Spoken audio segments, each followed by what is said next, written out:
Assalamualaikum warahmatullahi wabarakatuh. Apa kabar anak-anak? Jumpa lagi di kelas bahasa Ibu Ria. Hari ini kita akan mempelajari tentang menyusuri nilai dalam cerita lintas zaman. Baik, apakah kalian sudah tahu apa yang akan kita bahas hari ini?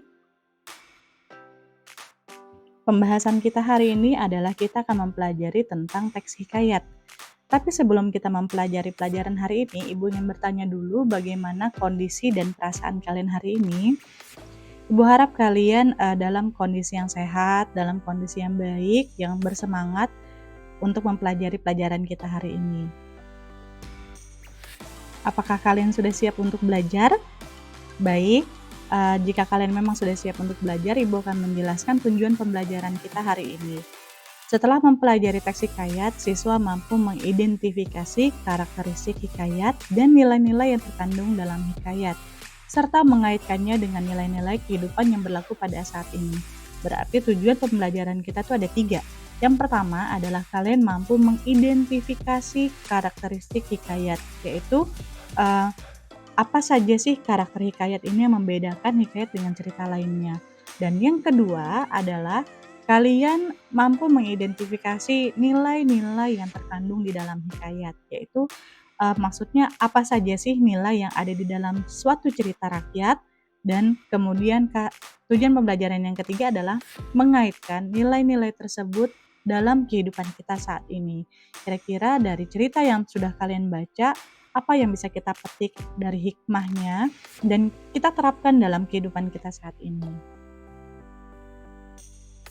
Sebagaimana yang kalian lihat di tampilan layar kalian, mind mapping untuk pembelajaran kita hari ini adalah kita akan membahas tentang pengertian dari hikayat.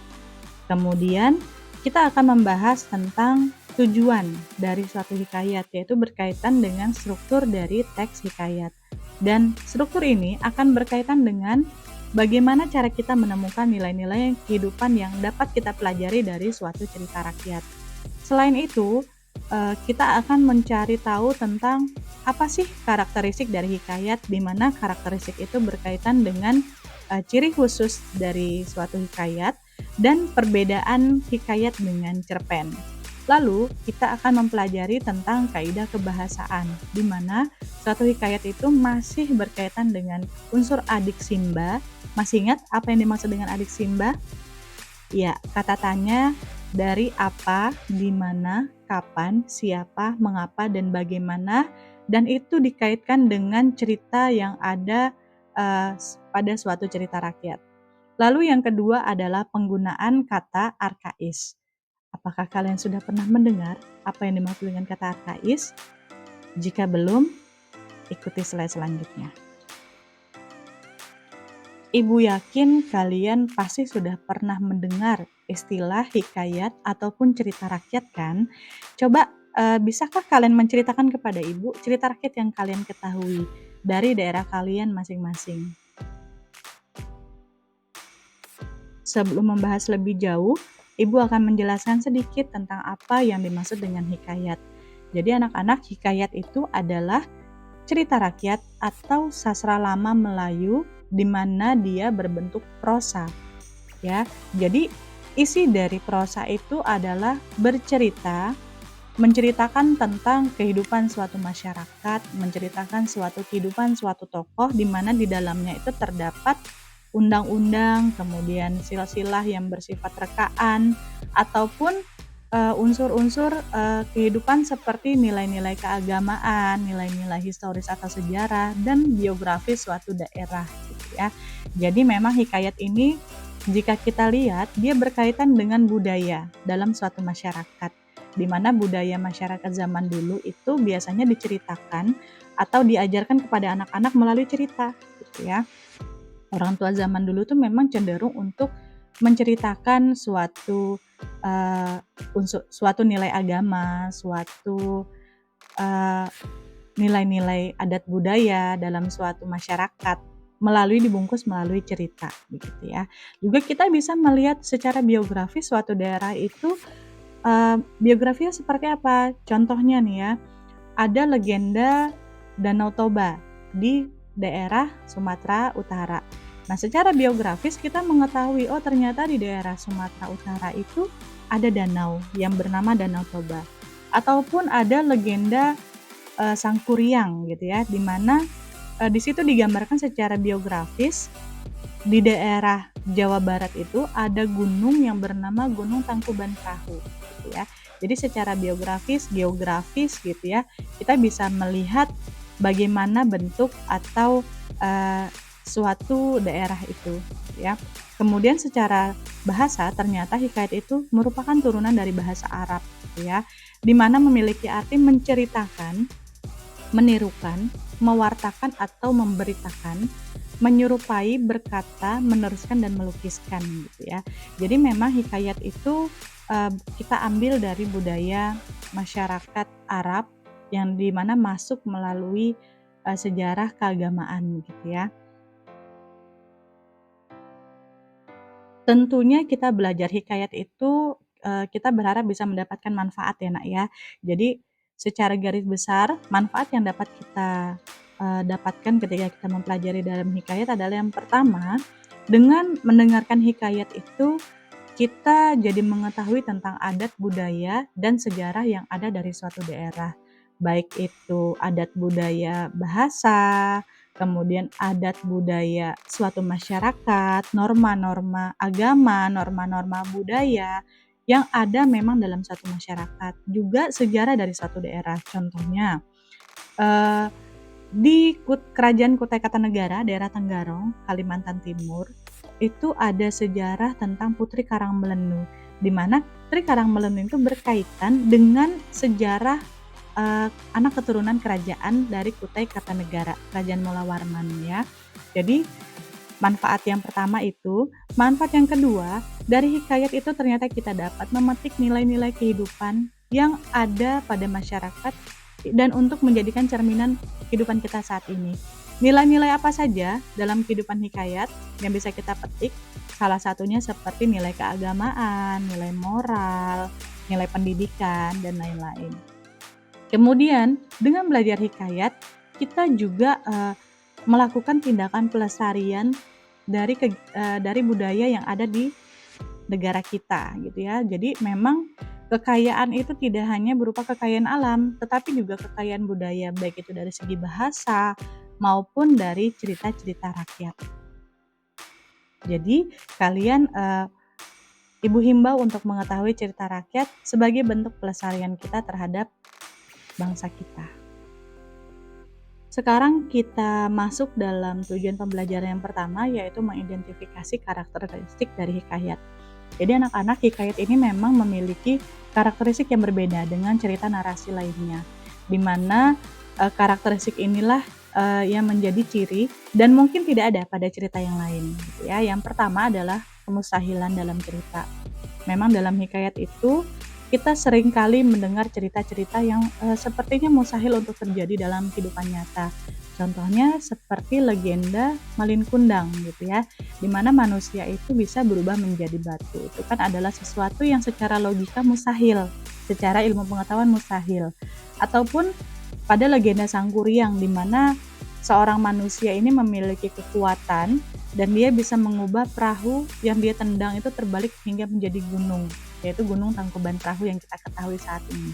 Jadi memang kemustahilan-kemustahilan yang ada di dalam hikayat itu berkaitan juga dengan bagaimana pola masyarakat saat itu yang menyukai cerita-cerita yang sifatnya mustahil gitu ya. Kemudian yang kedua, kesaktian para tokoh. Jadi memang dalam hikayat itu digambarkan tokoh-tokoh utamanya itu pasti memiliki kesaktian ya, seperti contohnya tadi Sangkuriang tadi. Kemudian juga tokoh-tokoh yang lain walaupun dari daerah-daerah yang berbeda, pasti yang cerita rakyatnya itu membalut tokoh-tokohnya ini dengan kesaktian gitu ya. Bisa juga contohnya Gatot Kaca, bagaimana kesaktian Gatot Kaca digambarkan, kemudian bagaimana mungkin legenda legenda-legenda atau cerita rakyat yang lain gitu ya. Kemudian yang ketiga bersifat anonim. Apa itu yang dimaksud dengan anonim? Anonim itu adalah tidak diketahui siapa penulis cerita tersebut gitu ya. Jadi memang kalau kita lihat hikayat ini tidak jelas siapa yang menuliskan naskah ceritanya, karena memang berkaitan penyebaran hikayat atau cerita rakyat itu dari mulut ke mulut gitu ya. Jadi kita tidak pernah tahu hikayat ini lahir yang menciptakan siapa, yang membuat karangan itu siapa, pada tahun berapa dia ada, dia tercipta, tidak pernah ada, makanya sifatnya anonim. Tapi kenapa bisa lestari sampai sekarang? Karena memang orang tua itu cenderung menceritakan, bercerita mungkin pengantar tidur gitu ya. Jadi menceritakan hikayat suatu daerah atau daerah mereka dari mulut ke mulut sehingga secara literaturnya itu sifatnya anonim. Kemudian yang terakhir adalah istana sentris. Jadi apa yang dimaksud dengan istana sentris? Hikayat ini biasanya bercerita tidak jauh-jauh dari kehidupan seputar istana. Tokoh-tokohnya itu biasanya adalah raja, putri-putri gitu ya. Kemudian hulu balang, jenderal dan lain-lain. Jadi memang biasanya berkutat tentang istana sentris. Masih berkaitan dengan karakteristik dari hikayat tadi, memang ada perbedaan yang membedakan antara hikayat dengan cerpen ya. Jadi walaupun sama-sama berupa cerita naratif yang fiksi ya, tetapi kedua hal ini hikayat dan cerpen memiliki perbedaan gitu ya, karakteristik maupun jalan ceritanya. Sekarang kita lihat, dalam hikayat, hikayat itu dibuat pada masa kerajaan yang tidak dapat lepas dari nuansa istana, baik tokohnya maupun latar dari cerita ya. Jadi memang tadi berkaitan dengan istana sentris tadi ya nak ya. Kemudian sementara dalam cerpen, latar pada cerpen itu tidak terbatas dan masih berkembang hingga saat ini. Jadi itulah yang utamanya membedakan hikayat dengan cerpen. Kalau hikayat itu memang sudah berhenti ceritanya pada zaman kerajaan. Jadi tidak pernah ada hikayat-hikayat baru yang terbit pada tahun 2023 misalnya, tidak pernah ada. Sementara cerpen itu memiliki latar yang tidak terbatas gitu ya, dan masih berkembang hingga saat ini ke masa depan. Kemudian dari segi penokohannya, tokoh dalam hikayat itu biasanya cenderung berlatar belakang keluarga kerajaan atau orang-orang di sekitarnya, baik itu kerajaan yang ada di bumi maupun kerajaan yang ada di kayangan begitu ya. Jadi memang di sana sentris tadi masih. Sementara kalau cerpen, tokoh-tokohnya itu biasanya lebih bervariatif gitu ya, dan mengambil tokoh dari cerita. Misalnya tentang tokoh-tokoh yang hidup pada zaman dulu ataupun tokoh yang sekarang memang sifatnya imajinatif begitu. Jadi memang lebih bervariatif. Kemudian penyelesaian konflik dari hikayat itu tidak jauh-jauh dari peperangan Nak, gitu ya. Dan biasanya penggambaran karakternya itu memiliki kekuatan ajaib dan selalu berakhir dengan bahagia gitu ya. Sementara kalau dalam cerpen memiliki karakter tokoh gitu ya dan latar belakang yang begitu beragam. Sehingga mengakibatkan konflik dan cara penyelesaiannya pun beragam. Contohnya, mmm, dalam cerpen kita bisa mengangkat tema percintaan remaja gitu ya, di mana karakter-karakter remaja itu bisa berbeda-beda kan, kemudian latar belakang dari remaja itu pun juga bisa berbeda-beda begitu ya, sehingga membuat konflik yang di dalam cerita itu pun, menjadi lebih bervariasi seperti itu. Kemudian, kalau dalam hikayat cenderung menggunakan ada kata-kata arkais, sementara dalam cerpen kita sudah terbiasa menggunakan kata-kata yang populer saat ini. Jadi kita jarang sekali menggunakan kata arkais, bahkan kita tidak familiar dengan kata-kata arkais yang tadi kita dengarkan begitu ya. Lalu selanjutnya, dalam hikayat itu cenderung menggunakan alur maju. Dalam cerpen pun bisa, biasanya cenderung menggunakan alur maju gitu ya, tetapi cerpen ini lebih mudah, lebih memiliki peluang untuk bervariasi gitu ya, untuk bervariatif. Dia bisa menggunakan alur maju, mundur, ataupun campuran. Walaupun memang dalam cerpen itu biasanya tetap menggunakan alurnya tunggal, terikat dengan, alur atau jalan cerita yang akan disajikan itu seperti apa. Sekarang kita masuk dalam salah satu kaidah kebahasan yang ada pada hikayat. Yang pertama adalah kata arkais. Apa itu kata arkais?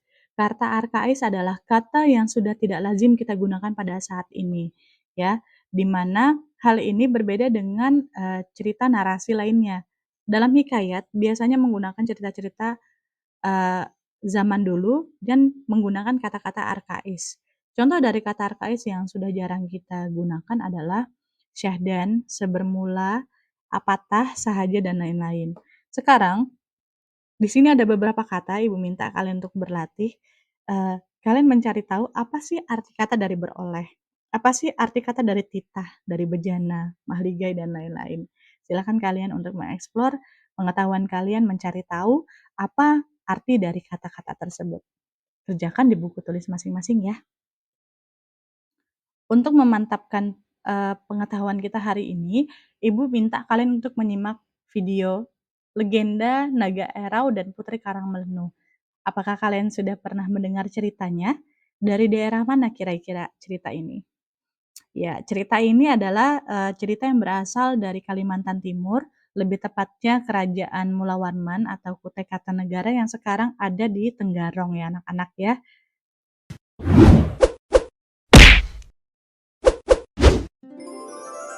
Legenda Naga Erau dan Putri Karangmelenu. Provinsi Kalimantan Timur merupakan salah satu provinsi di Indonesia yang masuk ke dalam zona waktu Indonesia bagian tengah. Provinsi yang beribu kota di Samarinda ini memiliki julukan Benua Etam, yang artinya adalah daerah tempat kita berasal. Provinsi Kalimantan Timur juga terkenal kaya dengan kebudayaan yang telah berusia ratusan tahun. Salah satu kebudayaan tersebut adalah Festival Erau. Festival Erau merupakan festival yang diselenggarakan untuk melestarikan salah satu bentuk kebudayaan milik masyarakat Kutai. Bahkan, Festival Erau sekarang sudah terdaftar di International Council of Organization of Folklore Festivals and Folk Arts, sebuah organisasi internasional di bawah UNESCO. Erau memiliki akar kata dari bahasa Kutai, eroh, yang artinya adalah ramai, ribut, riuh, atau suasana yang penuh kegembiraan. Festival ini diadakan untuk mengingat kisah seekor naga yang menghantarkan seorang putri ke tanah Kutai. Nah, bagaimana kisah tersebut? Mari kita simak bersama dalam cerita berikut ini. Dahulu kala, terdapat sebuah kampung yang bernama Hulu Dusun. Kampung tersebut dipimpin oleh seorang petinggi dusun dan istrinya yang bernama Babu Jaruma. Meskipun sudah berusia lanjut, namun petinggi dusun dan istrinya tidak kunjung diberi keturunan. Setiap hari mereka berdoa agar segera diberi keturunan. Hingga suatu hari, kampung Hulu Dusun dilanda hujan badai selama berhari-hari. Warga tidak ada yang berani keluar rumah karena takut dengan hujan yang disertai angin kencang dan petir. Sudah 7 hari lamanya badai melanda kampung Hulu Dusun. Pak, persediaan kayu bakar kita sudah habis. Sedangkan aku mau memasak. Petinggi Hulu Dusun hanya diam dan memikirkan sesuatu. Untuk sementara, biar kayu atap ini kita gunakan sebagai kayu bakar.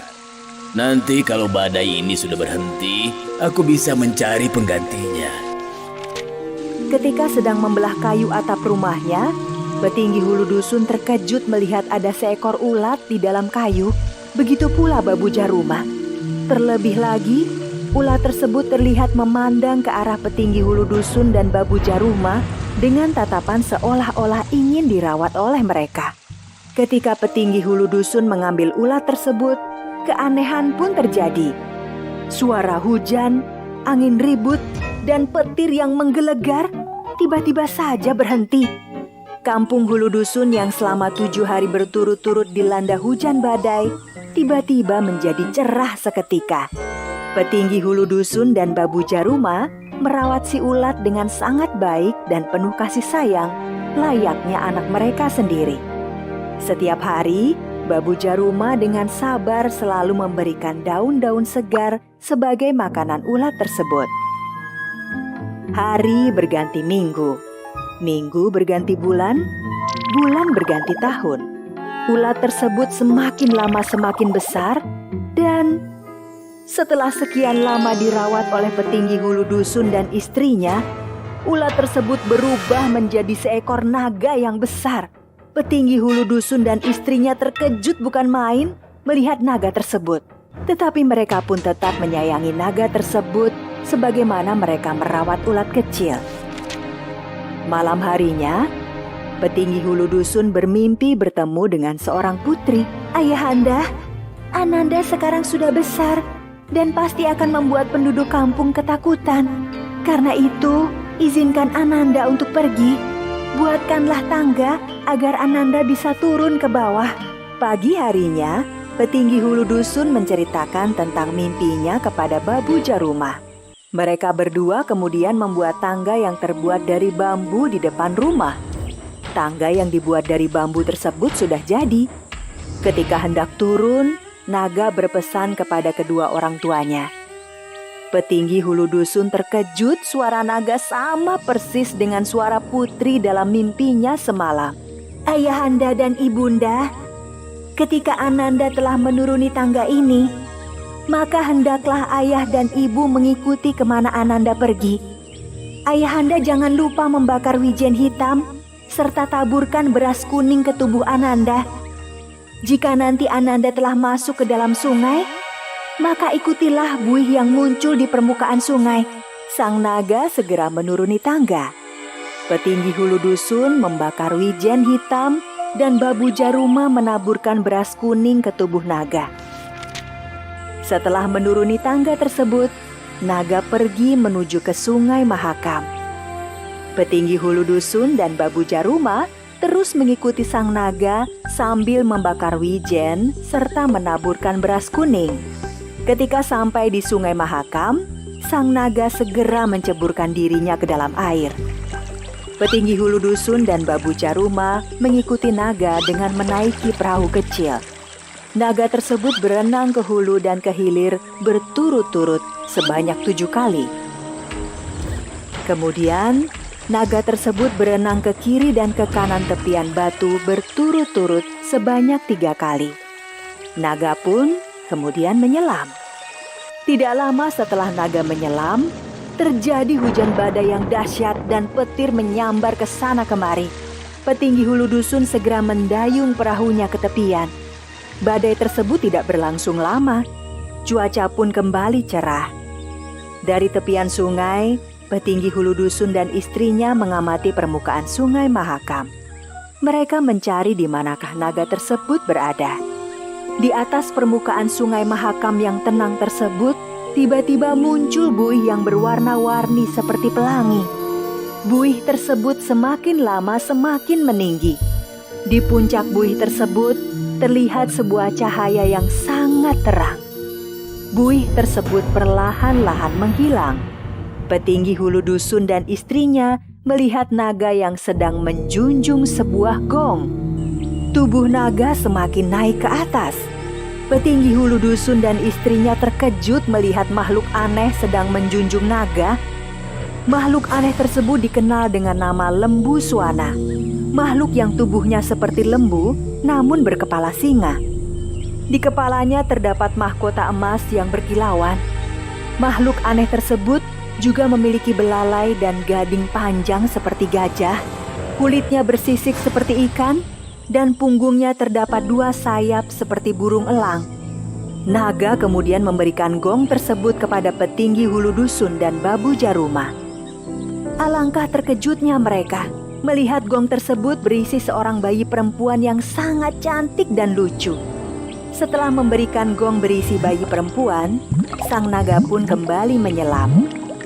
Tanpa berbicara apapun, tubuh sang naga perlahan-lahan tenggelam ke dalam air. Petinggi hulu dusun dan Babu Jarumah sangat bahagia karena doa mereka dikabulkan oleh Tuhan. Bayi perempuan yang cantik dan lucu tersebut mereka rawat dengan penuh kasih sayang. Bayi perempuan tersebut kemudian diberi nama Putri Karang Melenu. Bertahun-tahun kemudian, Putri Karang Melenu tumbuh menjadi gadis dewasa nan cantik jelita. Di kemudian hari, Putri Karang Melenu menikah dengan Aji Batara Agung Dewa Sakti, raja pertama dari Kerajaan Kutai Kertanegara. Dari Putri Karang Melenu inilah kelak lahir para raja dari Kerajaan Kutai Kertanegara.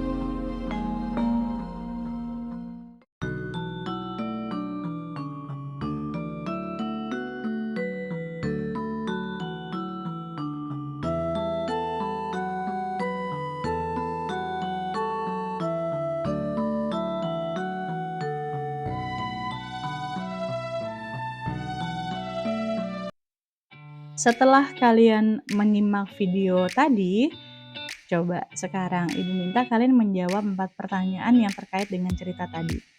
Silahkan dikerjakan. Baik, sekarang kita akan mempelajari tentang apa sih tujuan pembelajaran kita yang kedua, yaitu mengidentifikasi nilai-nilai kehidupan. Adapun nilai-nilai kehidupan yang ada dalam hikayat itu ada 5. Yang pertama adalah nilai budaya, yang kedua nilai pendidikan, nilai religi, nilai moral, dan nilai sosial. Kadangkala anak-anak, nilai budaya itu berkaitan dengan nilai pendidikan, atau nilai budaya itu berkaitan dengan nilai religius atau nilai yang bersifat kepercayaan gitu ya. Terkadang juga dalam suatu cerita kita bisa menemukan nilai pendidikan dan nilai moral itu berkaitan. Bisa juga kita terkadang menemukan bahwa nilai budaya itu berkaitan dengan nilai sosial. Jadi memang ketika kita mempelajari suatu hikayat, nilai-nilai tersebut itu saling berkaitan gitu ya, karena memang orang tua zaman dahulu itu ketika dia mengajarkan budaya masyarakatnya, kemudian mengajarkan nilai-nilai pendidikan, nilai-nilai keagamaan pada satu masyarakat itu berkaitan juga dengan moral dan nilai sosial. Contohnya pada cerita Malin Kundang, orang tua tujuannya adalah mengajarkan bahwa anak-anak ini tidak boleh durhaka, anak-anak ini harus sopan, anak-anak ini harus mengasihi, menyayangi orang tuanya. Nah, berarti kalau kita lihat ada nilai apa saja dari cerita tersebut? Iya, kita bisa ternyata secara religius ya, nilai secara keagamaan itu dapat bahwa seorang anak itu haruslah terikat dengan nilai-nilai keagamaan seperti tidak durhaka dengan orang tuanya, ataupun nilai-nilai kebajikan berupa nilai moralnya seperti itu ya, ataupun nilai sosial dan lain-lain. Baik, itulah pemaparan materi tentang hikayat kita hari ini. Ibu harap kalian bisa mengambil pelajaran, Ibu harap kalian bisa mengambil hikmah dari pelajaran kita hari ini, dan semoga pembelajaran itu bermanfaat dalam kehidupan kalian. Dan semoga tujuan pembelajaran kita tercapai tentunya ya. Baik, itu saja untuk pelajaran kita hari ini. Ibu tutup, mohon maaf jika ada salah. Assalamualaikum warahmatullahi wabarakatuh.